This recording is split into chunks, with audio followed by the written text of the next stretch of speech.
Hi everybody, and welcome to the English Springer Spaniel Rescue America's foster home training presentation for this month.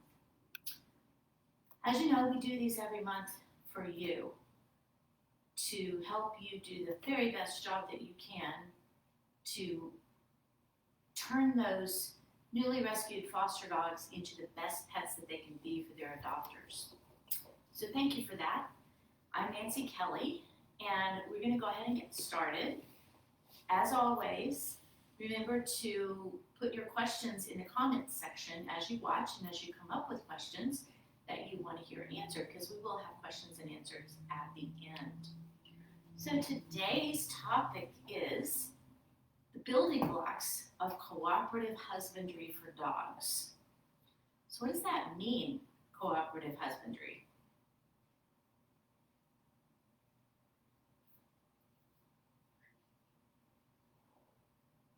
Cooperative husbandry is the concept of dogs participating in their vet care and grooming.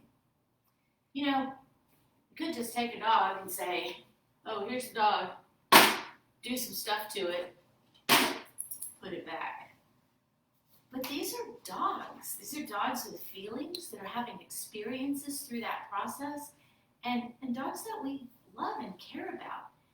And from a behavioral standpoint, the really important thing to remember is that every experience a dog has is contributing to his next experience, and the one after that, and the one after that. So think about that as we go through this today. For our dogs, cooperative husbandry is the difference between, can you give me your paw, please? Or may I look in your ear? And just getting the job done. If you need inspiration, think about zoo animals and oceanarium animals who volunteer. Elephants hand over their foot to have their nails done. Nobody grabs the elephant and puts him somewhere and does a thing to him. That's not what happens. Dolphins get ultrasounds. Sharks get blood drawn. So can't our dogs participate too? Okay, so we do have to review, this is a learning process, we do have to review how dogs learn. So dogs learn in two ways. You learn in two ways too. Everybody learns in two ways. Two ways are, you've heard this before, association and consequences. So we're going to talk about both. What it's really about is separating out those individual tiny building blocks and teaching the dog about each one before we try to put them together. Okay? So we're going to use nail trimming as our example husbandry procedure today. But all of this can be applied to the simple task of brushing a dog, particularly if he starts out kind of worried about being brushed. Bathing a dog, vet care, having blood drawn, having their temperature taken, having their ears examined or cleaned, all of it. But as I said, we're going to use nail trimming as our example. So let's get started. First, we're going to talk about association. By the way, should you choose to look any of this stuff up to learn more about it, which is highly recommended, association, classical conditioning, and Pavlovian conditioning are all exactly the same thing. So I just say association because it's one word and it's short, but they are the same thing. So what is it? Classical conditioning, Pavlovian conditioning, the association of something good with a neutral stimulus to create a positive emotional response, which is a reflex. Emotions are reflexes. We don't think about them and say, I will now be sad. I will now be afraid. I will now be super excited. It's a reflex. It just happens. So with dogs, they don't have to do anything for this part.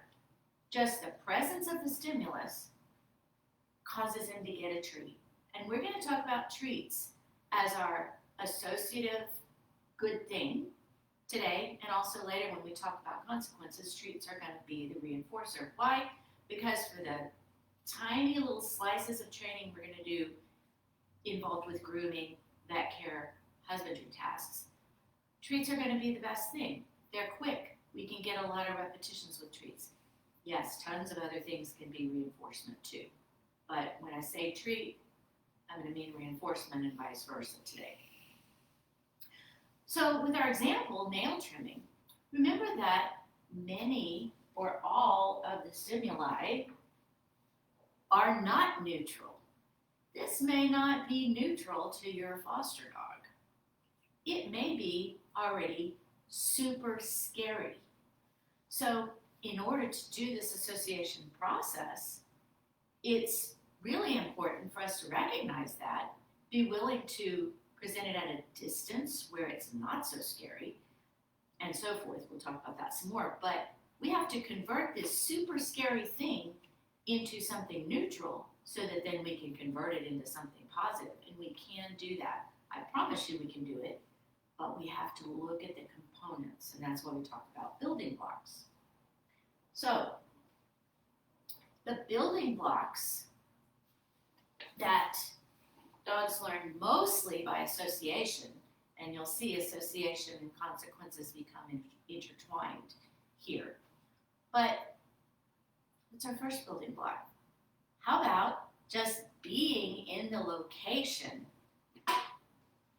where the intrusive, invasive, horrible thing is going to happen that we're going to make good?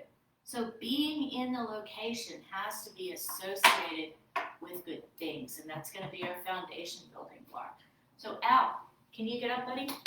Let's see if Al will show us anything. He's so worried about being in the video. I don't know what he's worried about. Come here, Al. Can you come here? You want to get on the table? Come here. Hey, can you get up here? Look this on the camera. Here, I thought you were going to jump. My angel, are you all right? Yeah. Okay. You ready? You want to get up? I'll lift you. So sometimes Al jumps up onto the grooming table, and sometimes Mom is not fast enough to catch him if he misses. So whose fault was that? But you can see that he's very comfortable on his grooming table. And we're going to give him some treats, particularly after we had a possibly negative experience there, missing. But he likes being here. So I would never let him jump off the grooming table. I do let him jump up. Perhaps we need to practice that some more. But I'll also lift him up if that's what he wants. So some dogs want to just put their hands up there and be lifted up, but that's a process we have to get used to too. He has to pair that process with a positive experience, with good consequences, and you know, a lot of dogs will put their hands up there and then you reach down to pick them up and they go, oh no, what are we doing here? I know, do you want to get off? So being picked up to get off is another thing we need to associate with good things. So we're going to just pick him up, lift him down, and say, yay, aren't you a good dog? Aren't you a good dog? Aren't you a good dog? I'm so sorry you missed. I'm so sorry, that was a big boo-boo on the camera. Okay, so another location where we might want to do nails is on a mat. So, good job. So we can associate being on the mat with good things. And that takes place separately from any other operation, right? That's all. You can go. So guess what? So we just did a positive association with the table. We made it a little negative of an experience first, and then we worked really hard to turn it back positive. We also had a positive experience with getting on a mat, getting some treats for that. What are you doing, buddy? You're going to itch? Okay. So that's part of our foundation that we're building. Oh, boy. All right. So another piece that is a lot about association is, come here. Well, we'll talk about being in the position first. So that's an operant conditioning thing. So having your paw handled, and you know, everybody knows about that, I think.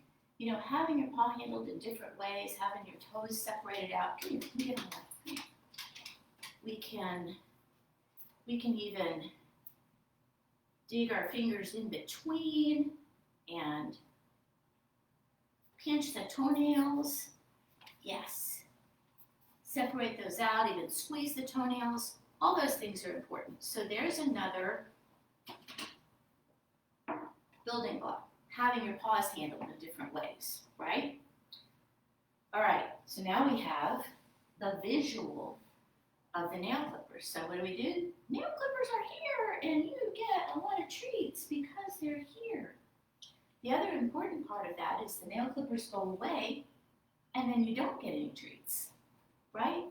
Because if you get the treats anyway, whether or not the nail clippers are visible, then how would you know that the nail clippers have anything to do with the treats? So nail clippers, yay! Plenty of treats, all the treats you want. Yeah. You're such a chewer. And then nail clippers are gone and you don't get any more treats. This is a very distinct lesson for dogs because they can make that connection. So we did the same thing with, I brought out a file. Sometimes you might want to use a file. And the visual of the nail grinder. Just the visual, not turning it on yet. And then it's gone, and we have no more treats. Grab another treat or two. We present it, and we give a treat. We take it away, no more treats. That's the basis of association, is making those two distinctions for the dog so that the stimulus that you're presenting makes the treat happen. And when it's gone, no treats happen, right? So we've added another building block to our structure. So now we can add the noise. And I know you think about the grinder, but nail trimmers also make noise. And this bothered Al just a whole lot when he first came, that little, that it makes, just without touching the toenail, right? And then there's the grinder. We can turn it on at a distance. I'm going to lower the speed to the very lowest and just have it there at a distance. And I'm going to toss him treats because I want him to keep having a good experience. He does pretty well with having his nails ground, but I want that to keep on. Turn it off, no more treats, right? It's really that simple, and you can do it over and over and over, separate from any other behavior that you're dealing with. So now we have the tactile sensation. We can start with when they're ready. And this is the part that's really, really important. When the dog is ready. This is why the dog reading course is so, so, so important. You need to be able to truly ask the dog how they're feeling at any moment, right? And listen to their answer.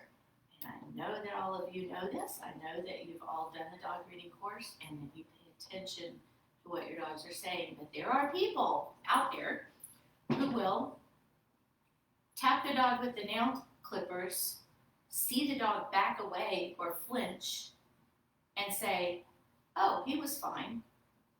He wasn't fine. So this is a very detailed procedure. We have already started with, when we present this, we want the dog to come running and say, oh, it's those nail trimmers that I know give me treats. And then we build up to just touching his foot with them before we can ever proceed to anywhere close to cutting a toenail, right? So when we can touch him with them, and with the grinder, what we can do there is we can just, again, put it on the lowest speed, hold it next to his foot, not putting the sanding part on his nail yet, but just let him feel the motor vibrating. And my dog came over to see, so he gets a treat, because we love that. We want to see that that's a positive thing for that dog, right? So then we work slowly and carefully up to the point where we can just have that grinder on at the lowest speed and just touch his nail and give him a treat. And then you've made some progress. Because then we need to build up to the speed. This is the low speed, and then the second speed of this dermal micro is where I actually do the nails. So we have to build up to that. Dogs don't understand this. It's our job to explain it to them in a way that they can understand. Okay, so those are the things that are mostly about association. Associating a stimulus with good things so that the dog looks forward to it and comes running when you get the nail turners out. Now we're going to talk about the things that they mostly learn by the consequences. These are the things where the dog actually has to do something to get the treat. Because remember about reinforcement? A reinforcer is something that's given after a behavior that the dog chose to do that is contingent on the behavior. It happened because of the behavior, and it increases the behavior's frequency in the future, right? So, going to the location, can you hop up? Can you get on your mat?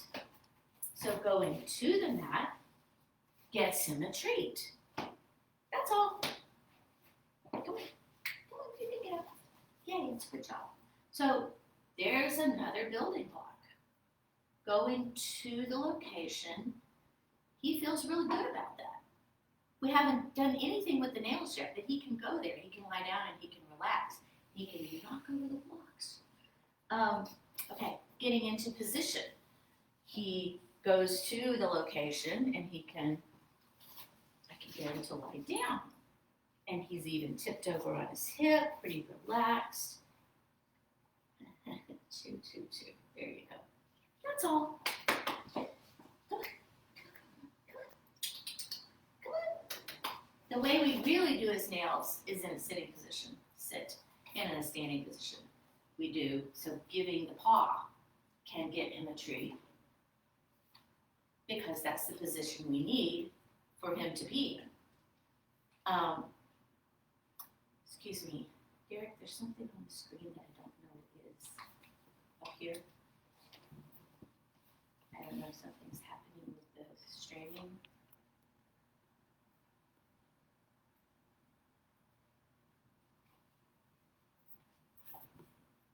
Hi.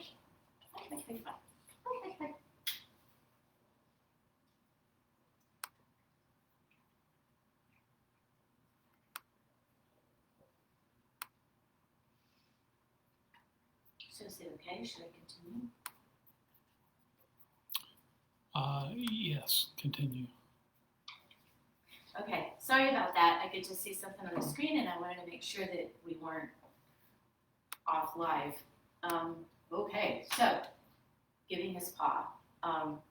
Sitting, standing, we usually stand for the back feet at our house and sit for the front feet. So we have to be able to get them to give us his paw. So we work on that separately. That's really handy. If you live where I do and it's been raining, you have to wipe your dog's feet all the time. Naming their feet, having them give you their foot whenever you ask for it. You don't have to do it verbally. You can just, if you touch the foot and they give it to you, that's great. Practice that. Give me a foot, get a treat. Give me another foot, get a treat. And then you have that next building block happening. And then we've got the duration and the distraction. So the duration of giving you their foot and allowing you to hold on to it for a long time and do things with it, while there's the distraction of this clipping or grinding going on.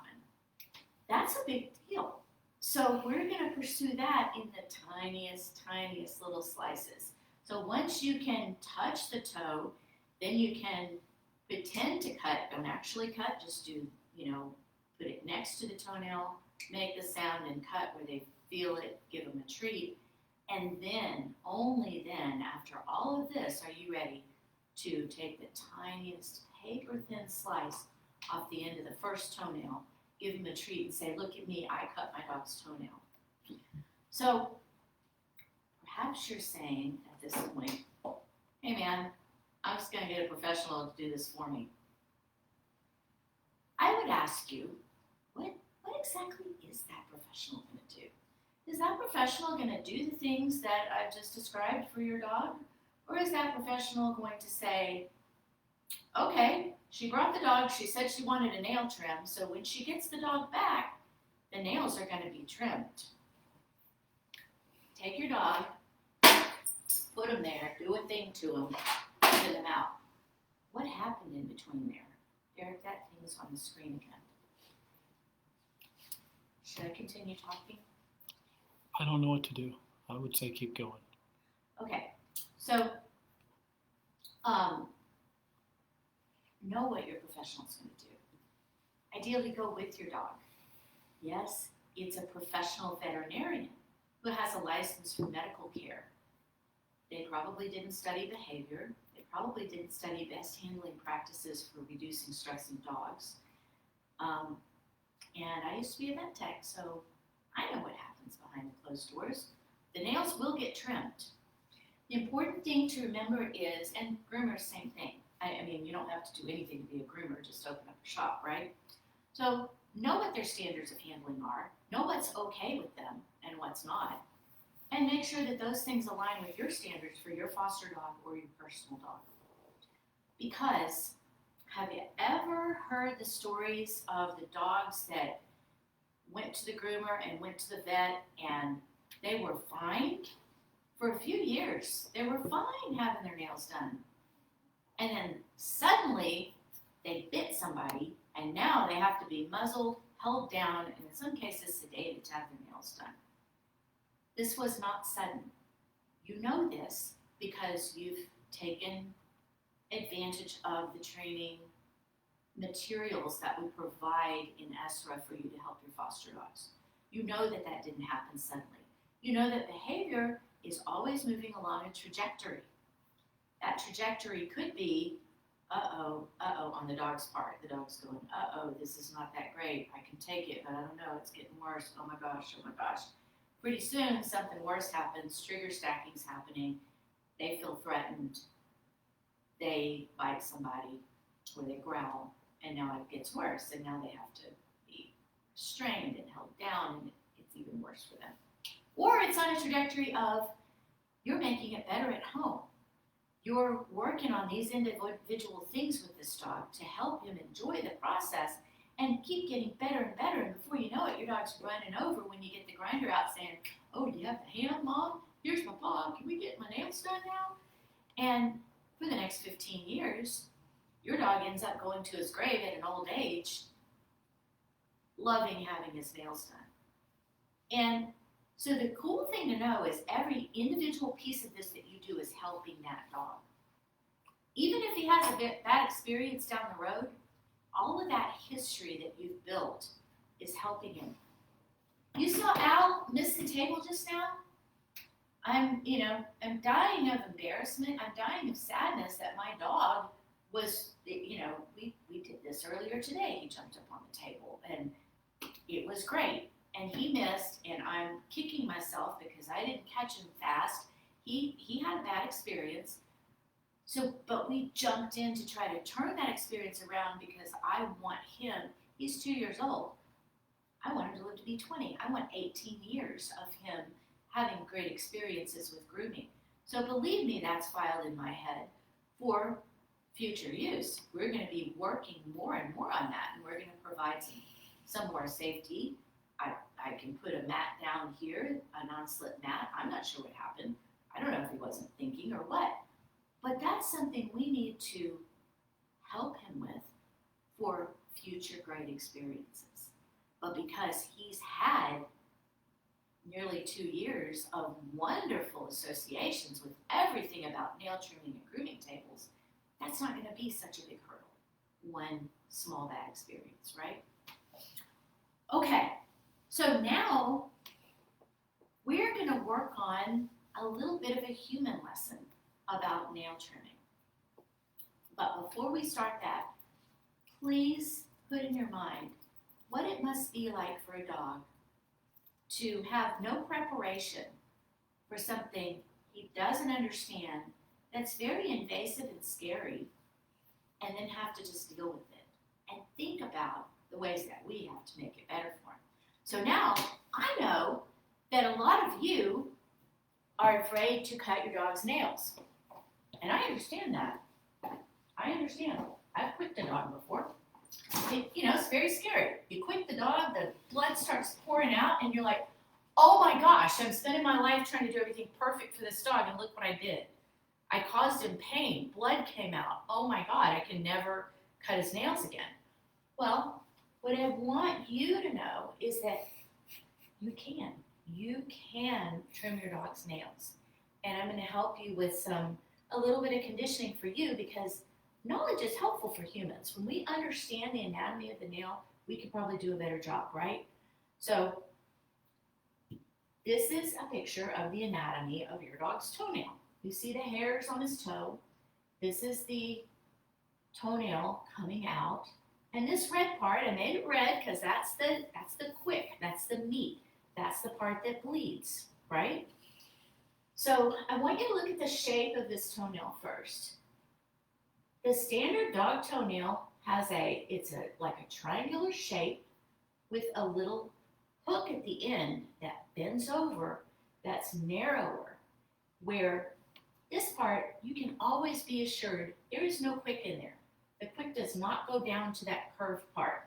If you think about a puppy's nail, it's very, very clear on puppies because they have that triangle part, and then there's like a little needle-like hooked end that comes off of that. It's much more obvious.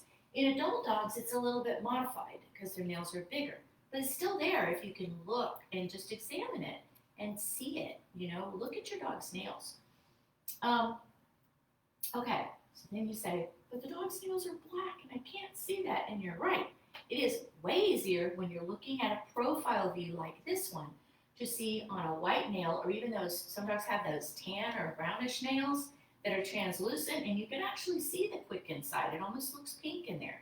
Even if there's like a black stripe down the nail, you can still see it from the side, and that's great. But it's also why that's a really good reason to not look at it from the side. So let's look at the dog's nail from the front. That's the very best way to visualize what you're doing. So this is a human finger or toe. So if you look at your finger like you're pointing at yourself and the nail is on top, I've made the nail blue here. This is the nail, the horn of the nail that feels no pain, that's dead, that's just stuck to your finger. So with humans, our nail is like this, and the meat of our finger, that's the black part, comes up around here, right? And this is a dog's nail. So in this picture, I've cut it along this blue dotted line right through the quick. We're not going to really do that. It's just for illustration purposes. But I've cut it right through here, and this is the end of the nail that we're looking at. So you can see there's a lot of horn. So if you just take your fingernail and bend it down around, reduce the meat and stuff it up inside, that's what you've got with your dog's toenail. So it's like, here's your fingernail, bend it around, the meat of your finger is up inside of here. So that nail covers it. And there's a very thin layer down below here, barely covering the meat of the quick of the dog's nail. So this is what you're seeing. As you can see, there's nothing up here in this hard upper part. It's thick up there and thick but less thick on the sides. So now that you visualize that, and we're looking at trimming the dog's nails, and we're looking at them this way, this green line here is where we actually want to cut. See this vertical line? Notice that it's just outside the quick. There's a little bit of buffer zone there. We've cut right through this horn, and this is what we're going to see. So we've got I've made it green because the green line and the green horn here. Got a lot of horn, and I made the quick is just grayish here, if you can see that, because we're not really in it, but we can probably see it at this point. We can see a color change in the end of the nail. We're also going to see how the horn goes up a little bit here, and it's shaped, there's a concave kind of a lack of anything right here. And then you're just able to see the quick. But it's not there, you didn't cut through it. There's still horn over it, because remember, in this outside part, that's only horn. So you're perfectly safe, and this is how you want to cut your dog's nails. Here, I just pointed out, like if you cut across here, this is what you're going to see. You can't even see the quick. It's just the green, just the horn of the nail. And that's where you're going to start. After you've done a lot of this conditioning, your dog is happy about having his nail trimmed because he's getting Braunschweiger or liver or something awesome when he does this procedure with you. You're going to start taking those paper thin cuts. Because remember, at this point, you don't care that you get the dog's nails trimmed. What you care about is you make that dog love the nail trim, so that for the next 15 years, he has a great time with nail trimming in his adoptive home. Look at what you've done for him. Look what you've done for his adopter. His future is bright. So I also want to point out, so many times people want to cut across here at this angle, but you don't. You want to cut vertically. So this toenail is a dog standing on the floor, just standing there. Well, it's like this. So he's standing with his foot on the floor. This is the position his nail's going to be in. So you can see when you cut here, what's going to happen is, as he walks, this is going to tilt a little bit more forward, and this part, he's going to trim for you as he walks, and you're going to end up with the nail even shorter than you left it. The other thing that happens is, when you get that cut a little bit closer to the quick starts to pull back. Remember here how you can kind of see it? When that happens, as he walks and lives his life, that quick starts to pull back. So if you have a dog that came in that's got super long nails that are as long as your finger, that are sticking out in front of his feet, he's never had a nail trim or not in a very long time, then this is going to help.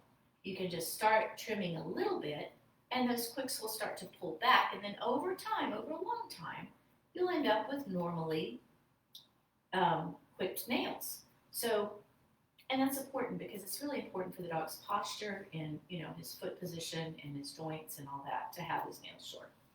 So when you look at a dog like that, that's what this picture is. With the dog with super long nails, you want to look underneath their foot. So this is the pad of the toe and the hairs, and underneath you're going to see that opening where just like in this picture at the end, this is closed. This is just horn, but the quick is going to be longer in these dogs, and so that part that like opens up here is longer, and you can see it. It looks different. It looks like this. So you can recognize where the quick is, of course, and where just the horn is, and you can cut little bits off as you condition the dog. This will start to pull back, and you'll see less of it over time. So I hope that helps. By the way, if you're using a grinder, once you make this cut, you can get more mileage out of your pedicure and maybe you're just using a grinder. You don't have to cut and grind, but you might want to. But if you can grind, you can do the whole thing with the grinder. And you want to make sure to start grind a little bit around the edge so that you end up with the middle part where the quick is sticks out beyond where the horn is. So you're cutting back at like a 45-degree angle around the whole nail, because that also helps as the dog walks. That quick starts to pull back, and they file the underneath part, but you filed the top part too, just a little bit, so that over time it pulls back, and then your next cut, you can get it just ever so slightly shorter. So I hope that helps you. And there's plenty of stuff on the internet too that you can look up about dog nail anatomy that should help you. But don't be afraid to cut your dog's nails, please. And in fact, if you did get the tiniest bit of blood, but you did all this wonderful conditioning to provide your dog with those building blocks of the structure that you need to help him have a good experience, then that one little tiny bit of blood is not going to be nearly as damaging as an entire horrible experience where he was held down against his will, feeling threatened, having his nails done. So that's my recommendation to you about that. Okay, so just in closing, I want to point out that building blocks are also used for things, for everything that you do to your dog, from bathing and brushing and combing.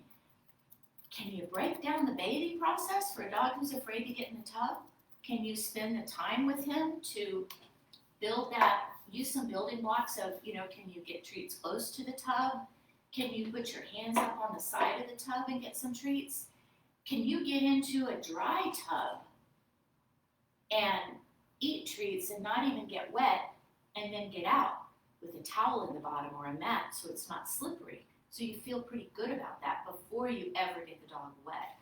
Brushing, combing, holding those implements up and giving them treats and then putting them away.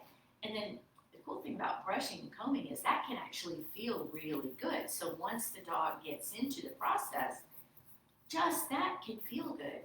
Not for everyone. Find the right brush. Some of them have sensitive skin. And then what about riding in the car? You do have to go to the vet at some point. If your dog is really uncomfortable in the car, he's really uncomfortable in a kennel, and then you're going to put him in a kennel in the car, he's already upset by the time he gets to the vet. So what kind of experience is he going to have when you get him out of the car? Does he walk nicely with you as a partner on a loose leash? Or does he jump out and run to the end with, blazing white eyes and dragging and anxious and stressed? Because that's not going to contribute to a good vet experience either. Being picked up, putting his hands up in the car to be lifted in, jumping in the car, sitting, lying down, he has to do that at the vet. Practice with him, having him lie down, hold his head like we've talked about in previous videos, extend his elbow out, and hold his vein off. The needle stick for a blood draw is often the least intrusive thing. It's all the restraint and holding and having his legs stuck out that can really be upsetting for a dog. But if you want to, get somebody to get a toothpick and then poke him on the leg after you do all that. Every bit of preparation that you do, and when you associate it with the best treats and having a really good time, is going to help your foster dog, your actual dog, at the vet, at the groomer, So I can't recommend it highly enough. And last but not least, mat training is a wonderful thing. And you can just practice mat training. It doesn't have to be perfect. Just introduce it at home. And then bring a familiar mat with you to the vet or to the groomer. And present it to the dog while he's waiting. Let him lie on his familiar mat and get some treats. Put the mat up on the table for the dog to get on. Put it on the floor if the vet, is going to examine the dog on the floor. Let him be on his familiar mat. Bring a fluffy dog bed. Whatever works for that dog. So remember that it's not a whole thing that you're doing. It's a lot of individual things. And you can help your dog by building them one by one. Thanks for listening. I'm done. And I'm going to see if we have any questions today. How do we safely approach bathing a new foster dog that is a mess after just bringing the dog home from the shelter? Always torn between taking the time to be cautious as you described, but needing to get the dog cleaned up to some minimum standard. Such a good question.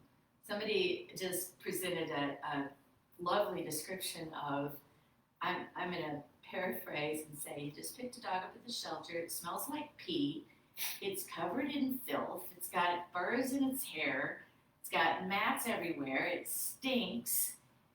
And you want to bathe it, but it's really scared and it's really stressed. And how do you deal with that? How do you balance between you need to do something to be able to live with this dog, and the dog is super scared to have it done?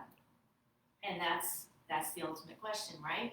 So I've just spent 30-something minutes describing the very best way to go about it to be able to help for the dog's sake. By the way, dog probably doesn't care if he's dirty or stinks or is covered in mats as much as you do. So we have to remember what's important for the dog and what's important for the people. And I'm not discounting what's important for the people. That's important too, but let's make sure we bring the dog into it. So then let's look at it this way.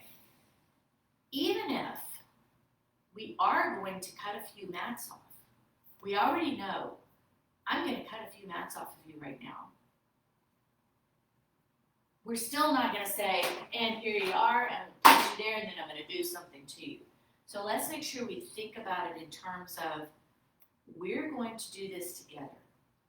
I'm going to cut the mats, but you're going to get lots of good association, and hopefully you're going to feel a little better after I cut that mat off of you that's like pulling on your skin. But now, do we really need to groom the whole dog? Maybe not all at one time. So the best way to do it is to cut it into small pieces and first approach, so I'm assuming, I'm picturing this matted up dog with stuff all matted into his hair. And before we bathe him, chances are we have to get some of those mats off anyway.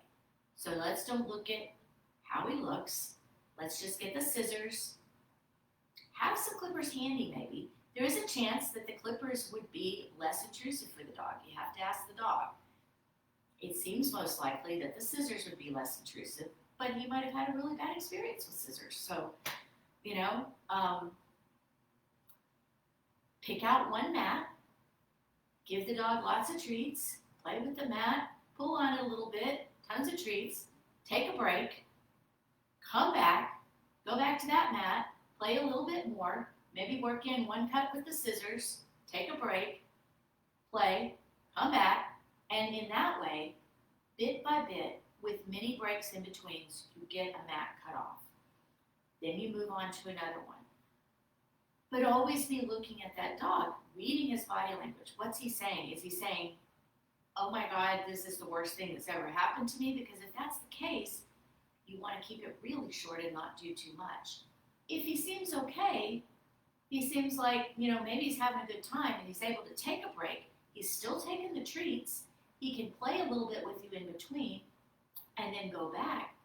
You're doing good things. Because remember, that next experience is what tells you how you did on the first one. So, same thing with taking a bath. Can you just wash his feet the first day? Ask him, what can you do, dog? Where's your starting point? What can I do with you today? What can we do together? No more questions. Okay. No more questions, but that was a really good one that kind of described the whole problem. Don't worry about how the dog looks at first. I know, they're swingers. They're so cute. They're so beautiful when their hair is beautiful. Let's look at making them beautiful from the inside out first. So, thanks very much for listening. I'm going to call it the end.